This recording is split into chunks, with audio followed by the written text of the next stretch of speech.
Fala galerinha do Dominante Online, Thiago Doni aqui na área para mais uma aula de física e hoje a gente vai falar sobre as lentes esféricas. Bem pessoal, para gente, o que a gente vai determinar como sendo uma lente? Bem, uma lente vai ser um dispositivo óptico que funciona pela refração da luz. Então, todo objeto que estiver diante desse dispositivo óptico, a gente vai ter um controle sobre como que a gente pode produzir essa imagem. Então, a gente pode ter uma imagem que vai ser ampliada, reduzida, a gente pode mudar a posição em que um corpo formaria essa imagem, né? O objeto formaria essa imagem, e isso tudo, pessoal, vai acontecer através desses dispositivos ópticos, que podem ser classificados como convergentes e divergentes, sempre de acordo com o seu formato, ok? Bem, uma das características que a gente tem também relacionadas a lentes é que normalmente ela vai ser produzida através do vidro, do plástico, e esses elementos eles são muito importantes porque é através deles que a gente vai entender como que essa lente vai se comportar, se como uma lente convergente ou uma lente divergente, ok? Mas a principal característica que a gente tem, né, através das lentes, é que elas vão ser superfícies transparentes para que a gente tenha ali, né, a refração acontecendo, ou seja, a gente precisa de um meio a qual a luz consiga atravessar, e essa superfície para nós ela vai ser esférica, para que o seu comportamento geométrico seja analisado de acordo com cada dispositivo óptico que a gente está vendo, ok? Bem, dentro dessas lentes esféricas que a gente tem, né, que a gente vai trabalhar, nós temos as classificações que podem ser chamadas de positivas ou negativas. O que seriam lentes esféricas positivas? São lentes que a gente classifica como sendo convergentes, ok? E ela sempre vai ser a junção, não é, de duas faces diferentes, não é? Ou iguais. Nós temos aqui a lente biconvexa, que é formada por duas faces convexas. Nós temos a lente plano-convexa, que é uma superfície plana com uma superfície convexa, e a côncava convexa, que é formada por, justamente por essas faces. Um dos comportamentos que a gente tem dentro da lente convergente, não é? É que toda lente convergente ela tem a sua parte do meio, não é, sendo mais grossa do que a parte de cima. Ou seja, essa é uma das características que a gente pode trazer para as lentes esféricas positivas ou convergentes, ok? Por que a gente chama uma lente convergente de convergente? Justamente pelo seu comportamento, ou melhor, pelo comportamento da luz quando atravessa essa lente. Uma lente convergente, ela vai convergir os raios que se chocam nela para um ponto, não é? E aí a gente classifica ela como sendo positiva justamente porque a gente tem ali um foco que a gente chama de real, não é? Que é justamente os encontros que nós temos dos raios de luz que são refratados, ok?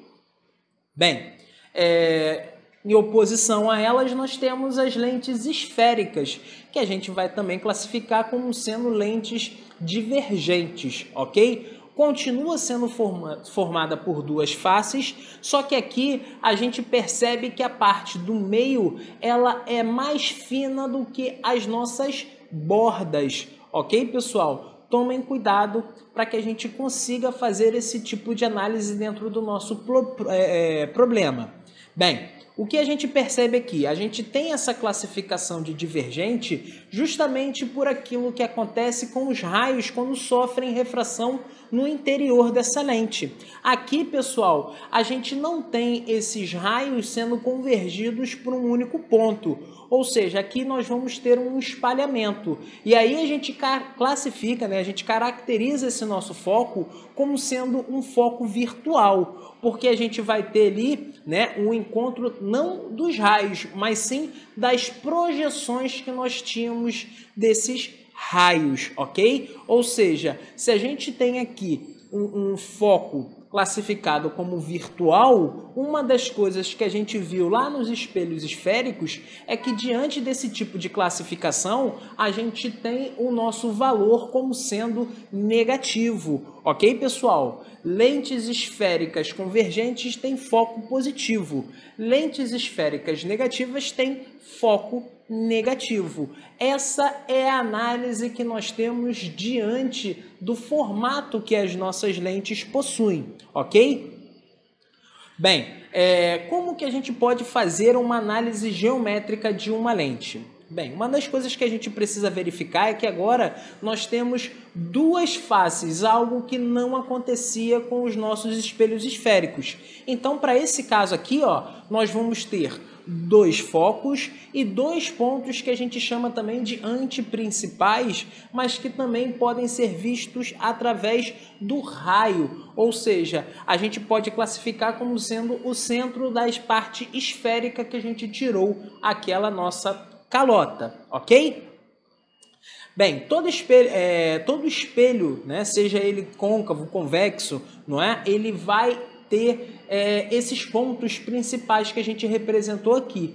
Quais são esses pontos? Bem, o centro óptico, que é justamente o ponto onde o nosso eixo principal corta a nossa lente. A gente vai ter o foco principal e o foco da imagem, que são obtidas através das duas faces que nós temos da nossa lente. E nós temos os pontos que eu chamei como sendo antiprincipal ou também como centro de curvatura que a gente viu lá nos espelhos esféricos. Continua valendo aqui as mesmas relações que a gente tinha, ok? Bem, um outro tipo de classificação que a gente pode trazer para a nossa lente é por conta do poder que ela tem para desviar uma luz, não é? A gente percebe que quando a gente está trabalhando com lentes de uma maneira geral, ela tem a capacidade de mudar o que a gente vê do outro lado, não é? Então, automaticamente, quando a gente percebe que a gente tem uma lente fraquinha, uma lente poderosa, é justamente de acordo com esse poder de desvio que ela vai ter. E a gente vai chamar isso aí através daquilo que a gente pode chamar de divergência ou convergência. São duas formas de representar a mesma grandeza, ok? Então, vergência para a gente, pessoal, sempre vai ser classificada como sendo um inverso do foco, ok? Bem, estou trazendo aqui uma nova grandeza física e uma nova grandeza física ela precisa de uma nova unidade. Qual é a unidade que nós temos para a vergência de uma lente? É aquilo que a gente chama de dioptria, ok, pessoal? Dioptria é a unidade que a gente tem para a nossa vergência, ok? Mas para que a gente tenha dioptria, tomem cuidado porque o nosso foco ele precisa ser visto em metros, ok? Sistema internacional continua valendo aqui para gente, ok? Bem, muitas das grandezas que a gente viu aqui foram representadas, né, lá nos espelhos esféricos na aula que a gente viu já aqui na nossa plataforma. Dá uma olhada lá no card que a gente tem anterior. O que a gente precisa verificar é que se a gente está trabalhando com as mesmas grandezas, é porque a gente simplesmente fez uma similaridade entre elas. Então, a equação dos pontos conjugados, ou seja, a equação de Gauss, ela continua valendo aqui para a gente, aonde F é o foco, não é, da nossa lente, P é a distância do objeto, não é, para o nosso centro óptico, eu vou botar aqui objeto, e o P', ele vai ser a distância da nossa imagem, ok? Aqui a gente continua validando o que vimos lá nas aulas anteriores. O aumento linear transversal é justamente aquilo que a gente vai utilizar para calcular se houve uma ampliação ou uma diminuição da nossa imagem e continua valendo aquilo que a gente via anteriormente, tá? Sinalzinho de igual aqui no meio. A gente tem aqui, ó, o tamanho da imagem, tá? E aqui a gente tem o tamanho do objeto, tá? Esse aumento linear transversal é proporcional, ok? Então, se a gente vai ter um aumento, essa nossa fração ela vai ser maior do que 1. Se a gente vai ter uma diminuição, essa nossa fração ela vai ser um número menor do que 1, ok? Aqui do objeto. Como que a gente pode ver isso sendo aplicado objeto, dentro do nosso problema? Dá uma olhada aqui. Bem, ele fala que a gente tem um objeto de 10 centímetros de comprimento e que é colocado a 15 centímetros de uma lente esférica convexa de distância focal igual a 5 centímetros. Se a nossa lente é convexa, o nosso foco ele é positivo. Tomem cuidado que nenhuma informação que a gente vai ter no texto vai verificar para a gente se esse foco é positivo ou negativo. A única informação que vai dar isso para a gente é a classificação que a gente dá para a nossa imagem, ok? Para a nossa lente, perdão. Então, se a lente é convexa, o nosso foco ele é positivo. Então, o foco aqui para a gente ele vai ser mais 5 centímetros. A distância que a gente tem entre o objeto e o espelho vai ser justamente um valor de P que vai ser 15 centímetros, ok? E aqui ele vai perguntar para a gente qual é o tamanho da imagem do objeto. Para a gente fazer esse cálculo, pessoal, a gente vai ter que o I dividido por O vai ser justamente esse aumento linear transversal, que também pode ser visto como o menos P' dividido por P. P' que é a distância da imagem para o centro óptico e P que é a distância do objeto para o centro óptico. O que a gente tem aqui, pessoal? Para que a gente consiga calcular o tamanho da nossa imagem, necessariamente a gente precisa de O, P e P'. E aqui a gente só tem o O, que é o tamanho do objeto, e o P. Falta para a gente calcular o P'. Quem é o P' que nós temos aqui? Para a gente calcular esse P', a gente precisa utilizar a equação dos pontos conjugados, que está ali como sendo 1 sobre F é igual a 1 sobre P mais 1 sobre P'. Substituindo aqui, a gente tem que 1 dividido por 5 é igual a 1 dividido por 15 mais 1 dividido por P', ok? Calculando aqui, pessoal, né? Passando essa fração para o outro lado, tirando o MMC, a gente vai ver que o P' ele vai ser mais 7,5 centímetros, ok? E aí, aplicando isso dentro do nosso problema, a gente consegue verificar qual foi o aumento linear transversal da nossa imagem. Ou seja, a gente consegue descobrir qual é o tamanho da nossa imagem, né? Aqui o tamanho do objeto é 10. A gente tem que o P' vai ser menos 7,5 e o nosso P é 15, não é? Simplificando aqui, a gente encontra 2, então quer dizer que o tamanho da nossa imagem vai ser 10 dividido por 2, que é igual a 5 centímetros. E o sinal aqui vai ser negativo, ok? Então, na letra C, o que ele pede para a gente fazer? Ele pede para que a gente determine as características dessa imagem. E quais são as características que a gente pode ter nesse problema? Bem, primeiramente, a gente já verifica que a nossa imagem ela é menor. Por que ela é menor? Bem, se o objeto ele tinha 10 centímetros de comprimento e passou a ter 5 a imagem, quer dizer que a lente ela diminuiu, não é? O tamanho do nosso, não do objeto, mas da imagem produzida, não é?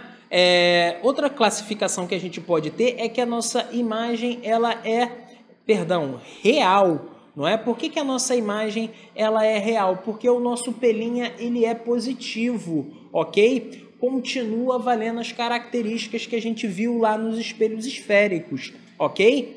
E a gente pode dizer também que a nossa imagem é invertida porque o sinal, não é, da nossa imagem ele está trocado, ok? Bem, uma outra relação que a gente pode ter, né, para a criação das nossas lentes é como que a gente vai caracterizar suas formações. E isso vai ser visto por nós através da equação dos fabricantes das lentes. Como eu falei para vocês, as lentes elas sempre vão ser a junção de duas faces, não é? E aí a gente sempre precisa caracterizar qual é o meio em que a nossa lente se encontra e qual é o material que vai ser constituído a nossa lente. Então perceba que aqui, ó, a equação fala que a vergência ela vai ser a divisão entre o índice de refração da nossa lente dividido pelo índice de refração do meio, menos 1, vezes o produto que a gente tem do inverso dos raios, não é? Das nossas faces, ok? Como que a gente pode ver isso sendo aplicado dentro de um problema? Preste atenção aqui, ó. Determine a vergência de uma lente semi-esférica. O que é uma lente semi-esférica, pessoal? É uma lente plano. Perdão, vamos melhorar o desenho.